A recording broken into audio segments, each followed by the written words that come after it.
Hello to everyone, अस्सलाम वालेकुम। आपका भाई एक नई स्कॉलरशिप के साथ यूरोप के मुल्क पोलैंड से आपकी खिदमत में हाजिर है।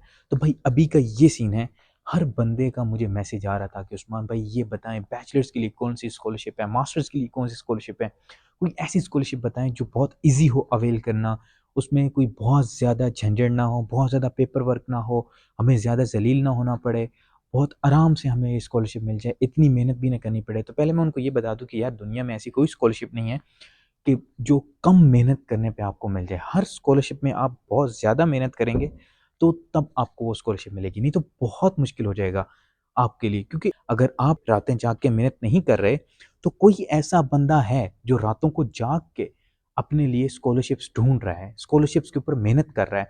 तो भाई बहुत मुश्किल हो जाएगा, अगर आप मेहनत नहीं करेंगे तो बहुत मुश्किल हो जाएगा स्कॉलरशिप अवेल करना। It's very hard actually to avail scholarship in this time because everyone from Pakistan, India, Bangladesh is searching for scholarships and everyone wants to get out of their country. तो भाई यहाँ पे बहुत मुश्किल scene है, इतने आराम से स्कॉलरशिप्स नहीं मिलेंगी। खैर, एक ऐसी स्कॉलरशिप है अलबत्ता जिसमें अगर आप अप्लाई करें तो आपके चांसेस बहुत अच्छे हैं, बहुत ज़्यादा अच्छे हैं as compare to other scholarships. यहाँ पे बहुत ज़्यादा लोग अप्लाई करेंगे ऑल दो, बट बहुत से ऐसे लोग होंगे जिनको बिल्कुल भी समझ में नहीं होगी कि कैसे इस स्कॉलरशिप को वो जीत सकते हैं। तो अगर आप ये वीडियो कंप्लीट देख लेते हैं तो easily with little effort you can win this scholarship easily and you can come to Europe. आप आराम से यूरोप आ सकते हैं। भाई रोमानिया की बात हो रही है, रोमानिया ने अनाउंस कर दी हैं गवर्नमेंट स्कॉलरशिप्स, और इन स्कॉलरशिप्स में कोई भी अप्लाई कर सकता है। लाइक पाकिस्तान से आप अगर बैचलर्स के लिए यूरोप में आना चाहते हैं तो आप तब भी अप्लाई कर सकते हैं, मास्टर्स के लिए आना चाहते हैं तब भी अप्लाई कर सकते हैं, और अगर आप पीएचडी के लिए आना चाहते हैं आप तब भी अप्लाई कर सकते हैं। अभी आपका भाई पोलैंड के एक शहर कैटोविट्सा में है, ये एक स्टूडेंट एरिया है। सी द वाइब्स, हम बैठ के बात करते हैं, मेरा लैपटॉप वहाँ पे पड़ा है, मैं काम कर रहा था। खैर, हम हर चीज़ पे आराम से बैठ के बात करते हैं कि इसका एलिजिबिलिटी क्राइटेरिया क्या है, इसके बेनिफिट्स क्या हैं, एक्चुअल में स्कॉलरशिप क्या है, अप्लाई कैसे करना है, और एंड पे हम जिस पे मेन चीज़ पे बात करेंगे कि आप ये स्कॉलरशिप जीत कैसे सकते हैं, कैसे आपने अपनी प्रोफाइल को अलग करना है, कैसे आपने अपनी प्रोफाइल पे काम करना है, जब आपकी प्रोफाइल दूसरे बंदों से कंपेयर की जाए तो आपको ये स्कॉलरशिप मिल जाए। खैर, इसके ऊपर बैठ के भी थोड़ी सी बात कर लेते हैं। तो भाई अगर तुम ये स्कॉलरशिप जीतना चाहते हो तो तुम्हारा भाई बहुत मेहनत कर रहा है, दुनिया भी घूम रहा है, और तुम्हारे लिए स्कॉलरशिप के ऊपर वीडियोस भी बना रहा है। बहुत मुश्किल होता है मेरे लिए भी। And if you don't know me, I am Mohammad Usman, I am from Pakistan, I am an Erasmus Mundus scholar, और आपका भाई मल्टीपल स्कॉलरशिप जीत चुका है। तो भाई अगर मैं अपना एक्सपीरियंस शेयर कर रहा हूँ तो इट मीन्स अ लॉट। ठीक है, आपको बहुत फ़ायदा होने वाला है इस एक्सपीरियंस से, तो फ़ायदा उठाओ उस्मान भाई का। और खैर, हम बैठ के सुकून से बात करते हैं। आपका भाई अपने पीसी पे काम कर रहा था, यहाँ पे सी द वाइब, आपके भाई का पीसी ये पड़ा है, आप अपना कैमरा यहाँ पे सेट करते हैं और सुकून से बैठ के बात करते हैं। तो भाई अभी हम शुरू करते हैं कि स्कॉलरशिप में अप्लाई कैसे करना है, स्कॉलरशिप की डिटेल्स क्या हैं, स्कॉलरशिप के बेनिफिट्स क्या हैं, इसकी रिक्वायरमेंट्स क्या हैं, और मोस्ट इंपॉर्टेंट ये स्कॉलरशिप जीत कैसे सकते हो। तो बने रहो इस वीडियो में एंड तक। तो भाई सबसे पहले शुरू करते हैं कि रोमानिया क्या है। Romania is a country in Europe, वो आपको स्कॉलरशिप देता है। उनकी जो मिनिस्ट्री ऑफ एजुकेशन है वो इंटरनेशनल स्टूडेंट्स को, students from Pakistan, India, Bangladesh, from anywhere, they give you scholarship. अब उस स्कॉलरशिप की डिटेल्स क्या है, सबसे पहले मैं आपको बता दूं रोमानिया कहाँ पे। रोमानिया है यूरोप में, ठीक है, और रोमानिया अभी शामिल होने वाला है शेंजन जोन में। अगर आपको शेंजन जोन का नहीं पता तो अगर आपको रोमानिया का वीज़ा मिल जाता है तो आप सारी यूरोपियन कंट्रीज़ में विदाउट वीज़ा जा सकते हैं। ये सबसे बड़ा बेनिफिट है स्कॉलरशिप का। इस स्कॉलरशिप को आपको बहुत से लोग मिसगाइड करेंगे कि इस स्कॉलरशिप में अप्लाई ना करो, स्टाइपेंड कम है। हम उसके ऊपर भी आगे बात करेंगे कि स्टाइपेंड कितना है एक्चुअल में और आपको अप्लाई करना चाहिए या नहीं। लेकिन सबसे इम्पोर्टेंट अभी ये बात है कि आपको बहुत से लोग मिसगाइड करेंगे कि स्टाइपेंड कम है, और आपको ये भी कहा जाएगा कि यहाँ पे लैंग्वेज का बैरियर है, लोग वहाँ पे इंग्लिश नहीं बोलते, वहाँ पे एक फ्रेंच लैंग्वेज बोली जाती है, यहाँ पे फिर रोमानियन नेटिव लैंग्वेज है वो बोली जाती है। तो भाई बिल्कुल परेशान नहीं होना, लोगों की बातों में नहीं आना, अप्लाई करो, मस्ट अप्लाई करो स्कॉलरशिप में, must must must. This scholarship is an opportunity if you want to move to Europe. ये बहुत बड़ी अपॉर्चुनिटी है, इसको ज़ाया नहीं होने देना। अब हम डिटेल्स के ऊपर बात करते हैं, ये स्कॉलरशिप एक्चुअल में क्या है। यार अभी मैंने आपको बता दिया रोमानिया कहाँ पे है। रोमानिया यूरोप में शेंजन जोन में शामिल होने वाला है। Like it's actually in the Schengen zone, लेकिन अभी मार्च 1 से वो शेंजन वीज़ा देना स्टार्ट कर देंगे। जब आप आएंगे आपको शेंजन वीज़ा मिलेगा, go anywhere in the world. यहाँ पे आओ रोमानिया में, पेरिस चले जाओ, फ्रांस चले जाओ, जहाँ मर्जी घूम के आओ, वापस आओ। खैर, अब बात करते हैं कि ये स्कॉलरशिप किन किन लोगों के लिए। ये स्कॉलरशिप बैचलर्स वाले भी अप्लाई कर सकते हैं, मास्टर्स वाले भी, पीएचडी वाले भी। परेशान नहीं होना, बैचलर्स वालों को भी बताएंगे कैसे अप्लाई करना है, मास्टर्स वालों को भी, पीएचडी वालों को भी, तो बिल्कुल परेशान नहीं होना। अब और इस स्कॉलरशिप की डिटेल ये है कि रोमानिया जो है बहुत खूबसूरत कंट्री है, बहुत ज़्यादा खूबसूरत कंट्री है। चाहे बुचारेस्ट हो, चाहे इसकी ब्रासिव सिटी हो, चाहे क्लज नपोका हो, तीनों सिटीज़ बहुत प्यारी हैं और बड़ी सिटीज़ हैं। आपको बहुत मज़ा आएगा रोमानिया में रहते हो। और एक मज़े की बात यह है कि रोमानियन ख़वातीन भी प्यारी होती हैं। सॉरी टू से, बट एक्चुअल में ट्रुथ है, तो वो भी कंसिडर कर लो। और हाँ, आजकल पाकिस्तानी इंडियंस बहुत ज़्यादा रोमानियंस और ख़वातीन से शादी भी कर रहे हैं, तो you can also consider that part two. Sorry. तो अब बात होगी कि डिटेल्स क्या हैं, ये स्कॉलरशिप यहाँ पे है रोमानिया में। अब बात करते हैं कि स्कॉलरशिप की रिक्वायरमेंट्स क्या हैं। तो भाई इसमें फर्स्ट ऑफ ऑल कोई आइल्स नहीं चाहिए आपको, आप विदाउट आइल्स अप्लाई कर सकते हो स्कॉलरशिप में।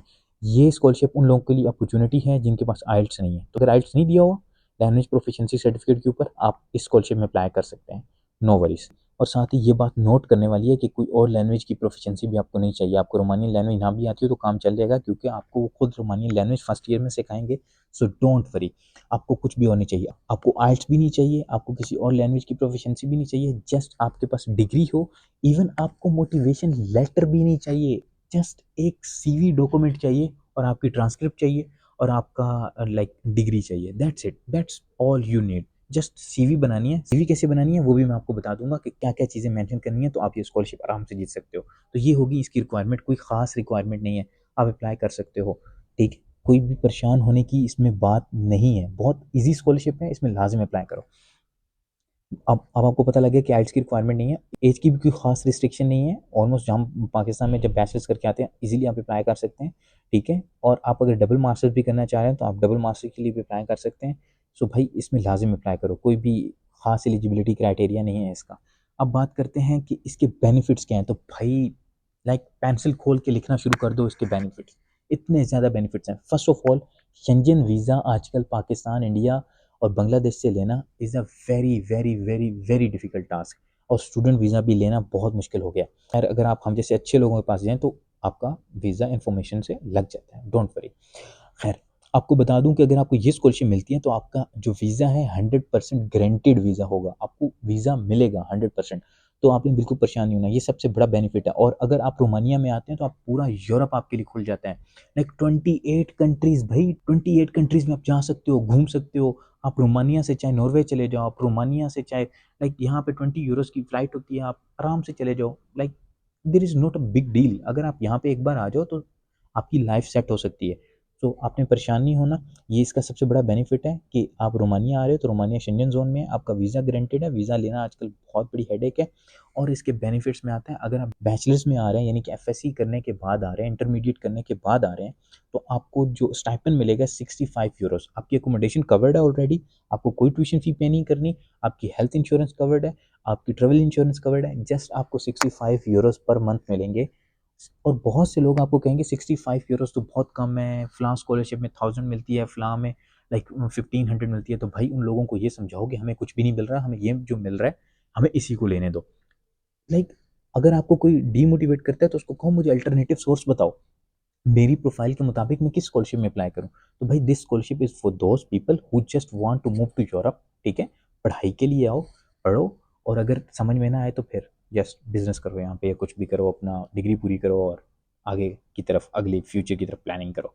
और future planning is a big thing. अगर आप यहाँ पे आओ तो आपको फ्यूचर अपना अलाइन होना चाहिए, हर चीज़ आपको पता होनी चाहिए कि आपने फ्यूचर में क्या करना है, ये बहुत बड़ी बात है। और अगर आप मास्टर्स में आना चाहते हैं तो आपका स्टाइपेंड थोड़ा सा बढ़ जाता है, वो आपको 75 यूरोस पर मंथ मिलता है। और अगर आप पीएचडी के स्टूडेंट हैं तो आपको 85 यूरोस पर मंथ मिलता है। डोंट वरी, परेशान नहीं होना, this will be enough. Romania में रहना is not a big deal जब आपकी हर चीज़ कवर्ड हो भाई, हर चीज़। ये जैसे आपको खर्च मिल रहा है, like just go put in the pocket, ये आपका वो है, आपको हर चीज़ तो मिल रही है, आपको कुछ भी नहीं चाहिए, अकोमोडेशन आपको मिल रही है, आपको हर चीज़ कवर्ड है। Just this extra amount is for you, just go and spend. तो भाई ये सीन है। उसके अलावा आप जॉब्स भी कर सकते हो रोमानिया में, समटाइम्स जॉब्स मिल जाती हैं स्टूडेंट्स को, आपको ढूंढने से हर चीज़ मिल जाती है। तो जॉब भी आपको मिल जाएंगी रोमानिया में, स्टूडेंट जॉब्स अगर आप करना चाहते हो। और जो तीसरा बेनिफिट है भाई, रोमानियन करेंसी अगर आप देखें, पाकिस्तान से, इंडिया से या बांग्लादेश से, बहुत अच्छी करेंसी है। रोमानियन लेव चलता है यहाँ पे, और बहुत अच्छी इसकी करेंसी है। 1 euro is equal to 4 Romanian lev. तो बहुत अच्छी करेंसी है पाकिस्तानियों के लिए, इंडियंस के लिए, बांग्लादेशीज के लिए। तो बहुत अच्छी बात है कि करेंसी भी इसकी अच्छी है। और चौथा बेनिफिट ये है कि भाई अगर आपका लो CGPA है या आपकी प्रोफाइल उतनी स्ट्रॉन्ग नहीं है जितनी आपको अरेजमस में चाहिए, या जितनी आइलैंड की स्कॉलरशिप में चाहिए, या टर्की की स्कॉलरशिप में चाहिए, तो या जितनी इंडोनेशिया की स्कॉलरशिप में चाहिए। इंडोनेशियन स्कॉलरशिप के ऊपर भी हम बात करेंगे, उसमें भी आप अप्लाई कर सकते हैं। तो भाई अगर आपका लो CGPA भी है तो this scholarship is for you. इस स्कॉलरशिप में लाजिम अप्लाई करो, इस अपॉर्चुनिटी को मिस ना करना।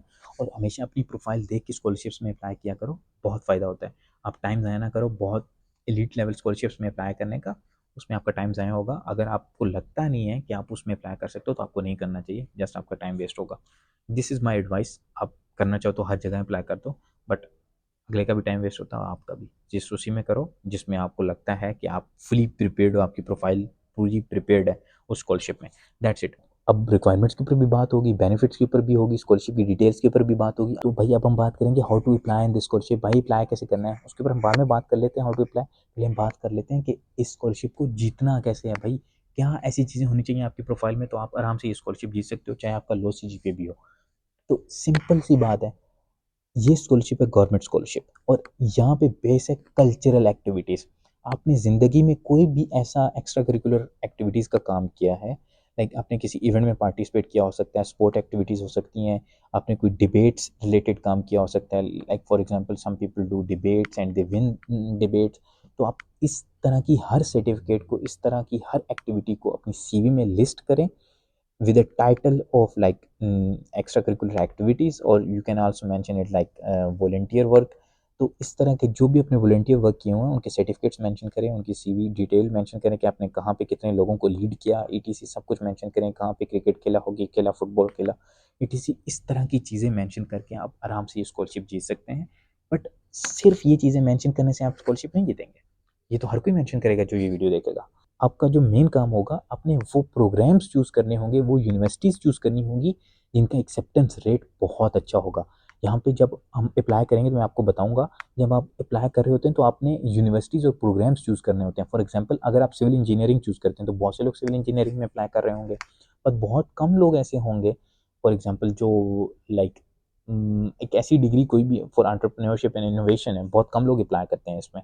तो you have to apply on those degrees जिसमें कंपटीशन कम है, एंड आल्सो उसके लिए आपकी प्रोफाइल भी उससे अलाइन कर रही हो। फॉर एग्जांपल आपने बैचलर्स किया हुआ सिविल इंजीनियरिंग में, I am a civil engineer, that's why I am asking civil engineering, क्योंकि मेरी ज़बान भी यही आती है। तो आप अप्लाई कर रहे हैं बिजनेस एडमिनिस्ट्रेशन में, तो ये कोई लॉजिक नहीं बनेगी, वो आपको पहले से ही रिजेक्ट कर देंगे क्योंकि आप एलिजिबिलिटी क्राइटेरिया पूरा नहीं करेंगे। तो उसी प्रोग्राम में अप्लाई करो जिसमें आपकी प्रोफाइल अलाइन होगी। ये चीज़ आपके चांसेस बहुत ज़्यादा बढ़ा देगी, और ऑलमोस्ट 90% तक अगर आप ये काम कर लेते हैं तो आपको स्कॉलरशिप मिलने के बहुत हैवी चांसेस हैं। तो इतना सुनने के बाद भी अगर अभी तक तुमने उस्मान भाई को फॉलो नहीं किया, यानी कि मुझे अगर तुमने इंस्टाग्राम के ऊपर फॉलो नहीं किया और यहाँ पे सब्सक्राइब नहीं किया, तो तुम बहुत चीज़ें मिस कर रहे हो भाई। इंस्टाग्राम के ऊपर भाई को फॉलो कर लो, तुम्हारा भाई दुनिया घूम चुका है। आपका भाई यूरोप की 20 कंट्रीज़ में जा चुका है, 20 कंट्रीज़ के ऊपर स्कॉलरशिप की वीडियोज़ बना चुका है, हर कंट्री को एक्सप्लोर कर चुका है, और यहाँ पे इस चैनल पे हर कंट्री की स्कॉलरशिप की वीडियोज़ आती रहती हैं। सो फॉलो कर लो इस चैनल को भी, और इंस्टाग्राम के ऊपर जाके आपका भाई कैसे दुनिया को ट्रैवल कर रहा है वो भी देखो। वो उसके लिए मेरा एक दूसरा इंस्टाग्राम है, वहाँ पे फॉलो कर लो। फिर अब हम जाते हैं और देखते हैं कि इसमें अप्लाई कैसे करना है भाई, लफड़ा क्या है अप्लाई करने का। भाई अभी हम आ गए हैं मेरी स्क्रीन के ऊपर। जैसे अभी तुम देख सकते हो कि ये स्कॉलरशिप का पेज खुला हुआ है। यहाँ पे जब आप लिंक दिया हुआ मैंने डिस्क्रिप्शन में, जैसे ही आप उस लिंक के ऊपर क्लिक करेंगे तो आप इस पेज के ऊपर आ जाएंगे। फिर आपने क्लिक करना है अप्लाई नाउ के ऊपर। अप्लाई नाउ के ऊपर क्लिक करने के बाद आप इस पेज के ऊपर आ जाएंगे, और यहाँ पे आपने अपना क्रिएट कर लेना है अकाउंट। क्योंकि मैंने ऑलरेडी अपना अकाउंट क्रिएट किया हुआ है तो मुझे इस अकाउंट को लाइक क्रिएट करने की ज़रूरत नहीं है। अगर आपको मैं दिखा दूँ फिर भी, तो यहाँ पे आपने अपना नाम, लाइक लास्ट नेम, ईमेल, और इस तरह बहुत इजीली करेंगे, फिर आपको ईमेल आ जाएगी और दैट्स इट, आपका अकाउंट क्रिएट हो जाएगा। खैर मेरा अकाउंट क्रिएट हुआ है तो मैंने ऐसे रैंडम अकाउंट क्रिएट किया था। तो अभी आपने अकाउंट लाइक मेरी वो जो एप्लीकेशन है, मैंने ऐसे ही रैंडम अकाउंट क्रिएट कर लिया था। आपने सारी चीज़ों को टिक इन कर देना है, ठीक है। आपने टिक इन कर दिया, फिर आपने अपनी वो पर्सनल डिटेल्स लिखनी है।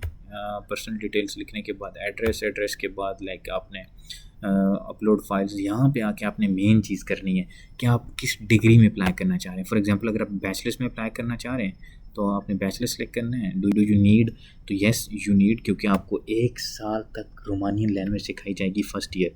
1 year you will learn Romanian language. तो आपने करना है इसको येस, और देन यहाँ पे अपने हाई स्कूल ग्रेड मेंशन करना है एज योर लाइक कितनी परसेंटेज की आपने। तो ये देखें आपने अपने यहाँ पे परसेंटेज लिख देनी है। फॉर एग्जांपल आपके थे 92%, तो आप ऐसे ही लिख देंगे यहाँ पे अपने 92%। और यहाँ पे आपका ग्रेडिंग सिस्टम क्या था, तो लाइक आपने इसको मेंशन कर देना कि ग्रेडिंग सिस्टम आपका क्या था। तो आपका ग्रेडिंग सिस्टम लाइक होता है हमारा जो यूजुअली होता है आउट ऑफ 1100 होता है। तो फॉर एग्जांपल अगर आप CGP देखें तो हमारा CGP 40 में से आता है। तो इन सिंपल यहाँ पे अपने 40 मेंशन कर दें। अगर आप CGP यहाँ पे मेंशन करना चाहें तो आप अपना CGP फॉर एग्जांपल आपका 3.78 था तो आप 3.78 लिख सकते हैं। सेट आपने अपना CGP लिखना है, और फिर आपका लाइक किस कंट्री से आपकी डिग्री आई हुई है, फिर आपने यहाँ पे अपनी CV अपलोड करनी है, यहाँ पे आपने अपना बर्थ सर्टिफिकेट अपलोड करना है, यहाँ पे आपने अपना ID कार्ड, या फिर अपने passport. It's better to upload passport. Passport हमेशा बहुत अच्छा होता है। और यहाँ पे वो लोग हैं जो मैरिड हैं या जिनकी डाइवोर्स हुई हुई है, तो ऑफ कोर्स आई होप कि आप मैरिड भी नहीं होंगे, आपकी डाइवोर्स भी नहीं होगी, और आप ज़िंदगी को एंजॉय कर रहे होंगे। खैर, तो आप रोमानिया में आके भी इंजॉय करेंगे। तो आप यहाँ पे आप अपना हाई स्कूल का डिप्लोमा अपलोड करना है, यहाँ पे हाई स्कूल की ट्रांसक्रिप्ट अपलोड कर देनी है। फॉर एग्जांपल अगर आप बैचलर्स में अप्लाई करें तब ये सीन है, और यहाँ पे आके आपने अपना वो सर्टिफिकेट अपलोड करना है अगर आपका इंटरमीडिएट अभी तक कंप्लीट नहीं हुई तो फिर अगर आप मास्टर्स में अप्लाई कर रहे हैं तो फिर भी आपकी यही मेन डॉक्यूमेंट्स हैं। सब कुछ यही रिक्वायर्ड है, आपको कुछ भी एक्स्ट्रा रिक्वायर्ड नहीं है, और आपने यहाँ पे चीज़ें अपलोड कर देनी है, दैट्स इट। और अगर आप PhD में अप्लाई कर रहे हैं तो यहाँ से आपने PhD सेलेक्ट करनी है, ठीक है। और यहाँ पे आके एक एक्स्ट्रा डॉक्यूमेंट है जो लेटर ऑफ इंटेंट है कि आप करना क्या चाहते हैं PhD में। रिसर्च प्रपोजल आपने लिखना है, और रिसर्च प्रपोजल में बताना है कि how you want to pursue this PhD। और आपके पास पहले अप्रूवल भी होना चाहिए किसी प्रोफेसर का रोमानिया यूनिवर्सिटी से, तो उस प्रोफेसर का अप्रूवल यहाँ पे आपने लगाना है। और ये पहले हमेशा अगर आप PhD करना चाहते हैं तो you have to reach to professors, वो प्रोफेसर्स आपको एक्सेप्ट करेंगे, फिर आप स्कॉलरशिप में अप्लाई कर सकते हैं। ये सिर्फ PhD के लिए। अगर PhD वाले के लोगों के लिए, बैचलर्स वाले और मास्टर्स वाले ऐसे ही अप्लाई कर सकते हैं। खैर, फिर आपने सेलेक्ट करनी है यूनिवर्सिटीज़, ये मेन पार्ट है। मैंने जैसे आपको पहले बताया, तो यहाँ पे आप फर्स्ट ईयर फॉर एग्जांपल आप किसी भी यूनिवर्सिटी में रख लें, किसी भी अच्छी यूनिवर्सिटी में, और सेकंड ईयर और थर्ड ईयर हर कोई क्या करता है, बुचारेस्ट जो उनकी मेन सिटी है वो उसकी यूनिवर्सिटी और टेक्निकल यूनिवर्सिटी बुचारेस्ट चूज़ कर लेता है, और उसका कि सिविल इंजीनियरिंग रिलेटेड प्रोग्राम या कुछ भी प्रोग्राम चूज़ कर लेता है, मैकेनिकल इंजीनियरिंग ETC। बट आपने बहुत ध्यान से, इतनी यूनिवर्सिटीज़ की लिस्ट है, बहुत ध्यान से हर यूनिवर्सिटी के प्रोग्राम पे जाके, वेबसाइट पे जाके देखना है कि वो यूनिवर्सिटी कौन सा प्रोग्राम ऑफर कर रही है। फिर उस प्रोग्राम में आपकी प्रोफाइल से रिलेटेड जो प्रोग्राम्स होंगे वो आपने चूज़ करने हैं। और बेटर ये है कि आप ऐसी यूनिवर्सिटी चूज़ करें जो बहुत लोकल हो, तो आपके चांसेस बहुत अच्छे हो जाएंगे। तो अगर आप इन चीज़ों को फॉलो करते हैं तो भाई आप आराम से ये स्कॉलरशिप जीत सकते हैं। ये स्कॉलरशिप जीतना कोई रॉकेट साइंस नहीं है, बहुत इजीली ये स्कॉलरशिप जीती जा सकती है। और अगर आप उस्मान भाई को फॉलो करते हैं तो ऐसी सारी अपडेट्स मैं हर दिन अपने इंस्टाग्राम के ऊपर शेयर करता हूँ। Do follow me on my Instagram, you will learn a lot. If you are not following me you are missing a lot about scholarships and about life, about travelling, ETC everything. आपका भाई ऐसी Erasmus scholar नहीं बन के, बहुत कुछ करना पड़ता है। खैर, इंशाल्लाह आप भी करेंगे। तो दैट्स इट, ये थी हमारी scholarship. And do subscribe this channel, you will learn a lot. And इंशाल्लाह मिलते हैं नेक्स्ट वीडियो में। और अगर आपको कोई भी इशू हो तो reach me on my Instagram, ask here in the comments. It's better to ask here in the comments because people will learn too. तो दैट्स इट, मिलते हैं नेक्स्ट वीडियो में। बाय बाय, अल्लाह हाफिज़।